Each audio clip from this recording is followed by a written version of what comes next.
ညနေနဲ့မှာပြောတဲ့ပုံရောက်တော့သူရှာညနေနဲ့မှာလေတွေတောင်မလှရှားတော့တဲ့အချိန်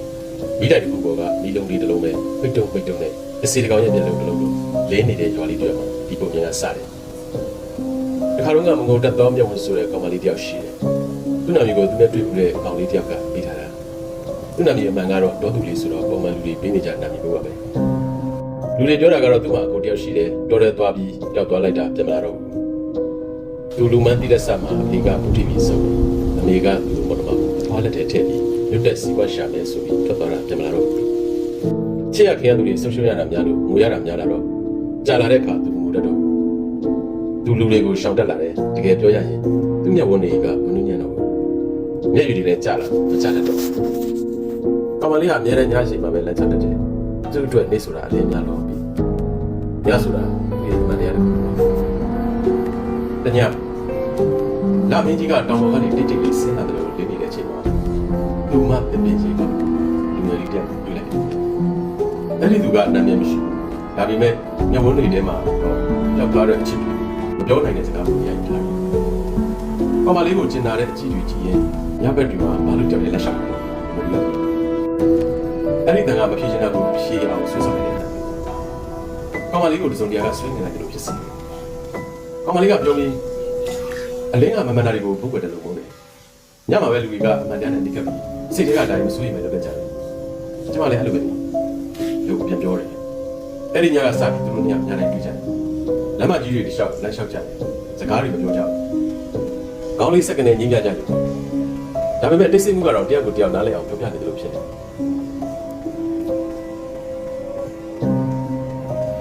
အဲ့ဒီလိုနဲ့ညတညကြတော့မိုးရီရွာလာတယ်။ကောင်မလေးမိုးရီကတော့အောင်ကမန်းကတန်းလမ်းလျှောက်နေတော့လူငယ်လေးကသူ့ကိုလက်ဆွဲပြီးအပြင်းတစ်ပြင်းရဲ့အချိန်အောက်ကူလိုက်ကြတယ်။နင်းမိုးရီကိုမကြိုက်ဘူးလား။ကောင်မလေးကတိတ်တိတ်လေးကောက်ခါပြီးမိုးရီထဲမှာငါမျက်ရည်ကျတယ်လို့ပြောလိုက်တယ်။အဲ့ဒီခဏသူမမျက်ဝန်းတွေတဲကမိုးရီစက်တွေတစ်စက်တိတ်တိတ်လေးသိစင်းကြလာတယ်။အဲ့ဒီနေ့ကစပြီးလူငယ်လေးကကောင်မလေးကိုငုံတက်တော့မျက်ဝန်းလို့မခေါ်တော့ပဲမျက်ရည်ပွက်ထားတဲ့သူလိုပဲခေါ်လာတယ်။ဒါပေမဲ့မိုးရီမကြိုက်ဘူးလားလို့မေးခံရပြီးသူမကောင်းခါပြလိုက်တဲ့နောက်နေ့ညမှာတော့အဲ့ဒီလူငယ်လေးတော့ပေါ်လာတော့ကောင်မလေးကအပင်ကြီးရဲ့အရှိအောက်မှာညတိုင်းပတ်ဆောင်နေတယ်။ညတလားပြီးတော့မရွေတွက်နိုင်တော့တဲ့ညလေးညအခုချိန်ဒီကောင်မလေးတယောက်တည်းလက်ရှောက်နေစတယ်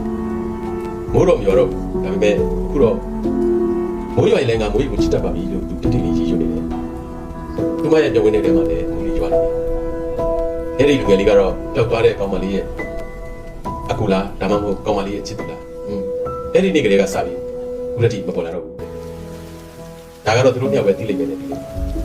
ညကတော့ဆက်လက်တိတ်ဆိတ်နေတယ်လေနာမည်ကြီးကလည်းနားယူသွားပြီ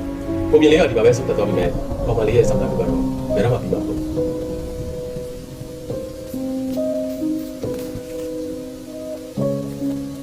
ဒီပုံမြင်ကိုနားထောင်ပြီးတဲ့သူတွေကဒီစာလေးကိုဖတ်ရတဲ့စာဖတ်သူတွေရော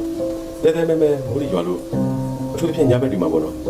မိုးရီထဲမှာကောင်မလေးတယောက်တကူတည်းလက်လျှောက်တာတွေ့ရင်သိကြတယ်အဲ့ဒါဒီကောင်မလေးပဲဖြစ်ပါလိမ့်မယ်ကျွန်တော်လည်းဒီစာကိုဖတ်ပြီးတဲ့နေ့ကစပြီး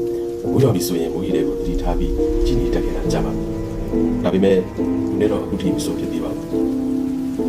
ကျွန်တော်ကတစင်ကျွန်တော်မိတ်ဆွေတွေလည်းမတော်တဆမိုးရီတွေမှာသူတို့တွေ့ရင်သူပြီးပြောပြကြပါဦးလူရှာနေတဲ့သူကကျွန်တော်လည်းလူရှာပေးနေပါလေတော့သူရှာရင်လည်းမတွေ့နိုင်တော့တာဒီခါတော့ကျွန်တော်ရုံသွားပါပြီပုံမြင်လေးကနေမှာပဲဆုံးသက်ပါပြီနော်အားလုံးပဲရှင်းလင်းကြပါအိမ်မက်လာမနိုင်ကြပါစေမင်္ဂလာပါ